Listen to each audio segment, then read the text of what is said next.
সম্মানিত viewers, followers এবং বন্ধুরা, যে যেখান থেকে আমার ভিডিওটা দেখছেন, আমি সবাইকে সংগ্রামী সালাম ও শুভেচ্ছা জানাচ্ছি।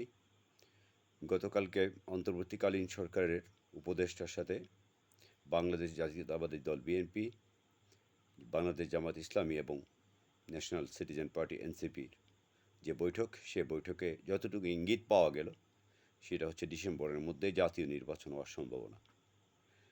তো আজকের এই বক্তব্যের মূল অংশ হচ্ছে সাবেক প্রধানমন্ত্রী শেখ হাসিনাকে আমার কিছু প্রশ্ন। প্রথম পর্বও করেছিলাম। 2009 সালে ফখরুদ্দিন মঈনুদ্দিন গভর্নমেন্ট থেকে বাংলাদেশ জাতীয়তাবাদী দল বিএনপি এবং আওয়ামী লীগ মিলে একাত্রে নির্বাচনের ঘোষণা আদায় করার পরে নির্বাচন হলো, গণতান্ত্রিক প্রক্রিয়ায় আওয়ামী লীগ আবার পুনরায় ক্ষমতাসীন হলেন। তারপর প্রতিহিংসার ও রাজনীতির জন্ম হতে শুরু করলো। 2014 সালে এসে 153 জন সাংসদকে বিনা প্রতিদ্বন্দ্বিতায় ঘোষণা করলেন। এতে কি হলো? জনগণের ভোটের অধিকার কেড়ে নিলেন।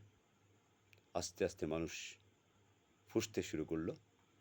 2018 সালে এসে দিনের ভোট রাতে 4টা থেকে ফজরের সময় পর্যন্ত কাস্ট করে ফেললেন। কি প্রয়োজন ছিল?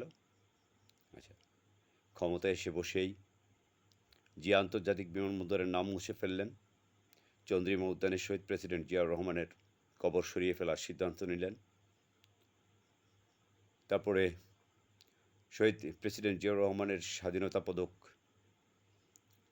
ছিনিয়ে নেওয়ার সিদ্ধান্ত নিলেন।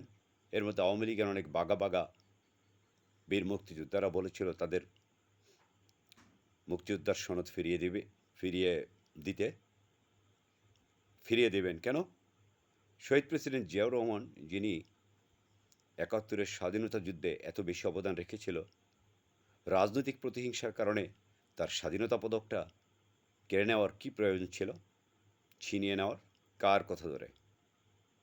প্রধানমন্ত্রী শেখ হাসিনা, আপনি বাংলাদেশের জাতির জনক বঙ্গবন্ধু শেখ মুজিবুর রহমানের কন্যা।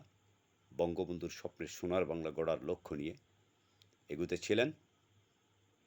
2009 সালে ক্ষমতায় এসে আপনি নন